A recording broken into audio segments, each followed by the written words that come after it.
करना है। ये ब्रिगेडियर साहब से पूछते हैं। ब्रिगेडियर साहब, चूंकि सिविलियंस जो हैं उनको कम पता है इस ऑपरेशन के स्कोप का, इसके क्या खदोखाल होंगे, उसका दुरानिया क्या होगा। वाकई में ये बात ठीक कह रहे हैं कि इसका अभी तक किसी को पता ही नहीं है। तो ये जो इतना बड़ा आप ऑपरेशन करने जा रहे हैं मुल्क भर के अंदर, क्यों नहीं इसको वाजे कर देते, पार्लियामेंट के अंदर इसके खदोखाल डिस्कस हुए, बात हो कि ये ऑपरेशन क्यों किया जा रहा है। क्या सिर्फ चाइनीज़ की रिक्वेस्ट पे किया जा रहा है या वाकई में ऐसा कोई खदशा है जिससे आप समझते हैं कि ज़रूरी है ऑपरेशन? जी, इसके 4 चीजें हैं।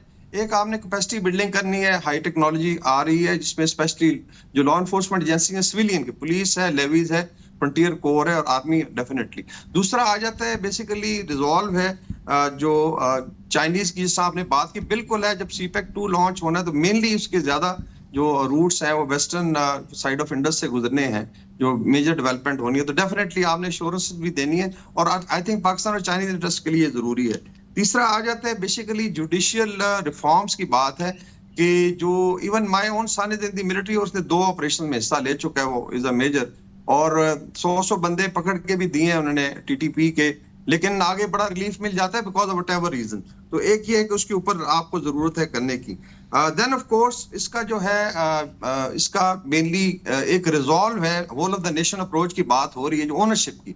अभी अगर सीएम केपी कहते हैं जी कि ये बिल्कुल होनी चाहिए चीजें, और अभी हमारे फ्रेंड कह रहे थे जूनियर साहब के जी ये 18वीं तरमीम है, तो अगर दासू में अटैक हुआ तो फिर इसमें जिम्मेदारी तो लॉ एंड ऑर्डर की बनती है केपी गवर्नमेंट की, लेकिन नहीं, इसमें बेहतर कोऑर्डिनेशन है, inter I think governmental inter provincial coordination, ये 4 चीजें हैं।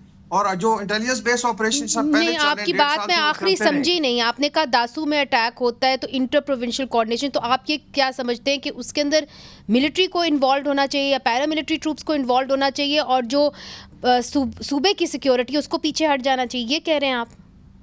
नहीं जी नहीं, मैं ये कह रहा हूँ कि जो फ्रंट लाइन पे तो सूबे की अपनी पुलिस और केपी पुलिस ने बड़ी कुर्बानियां दी हैं, उसमें कोई शक नहीं है। द ओनली थिंग इज कि जिस तरह आपका नेक्टा है जो एक सिविल इदारा है जो कोऑर्डिनेट करता है, वो अभी काफी चीजें, आई थिंक ओनरशिप का भी इशू है कि पॉलिटिकल और सिविल ओनरशिप जो है ऐसा लग रहा था सिर्फ फौज कर रही है, तो उसमें एक बेहतर कोऑर्डिनेशन हो जाएगी, ट्रेनिंग होगी, टेक्नोलॉजी है और एक रिजॉल्व है, बेसिकली एक रेफरेंस पॉइंट ठीक आप ये कह ठीक सकते हैं ठीक। जी।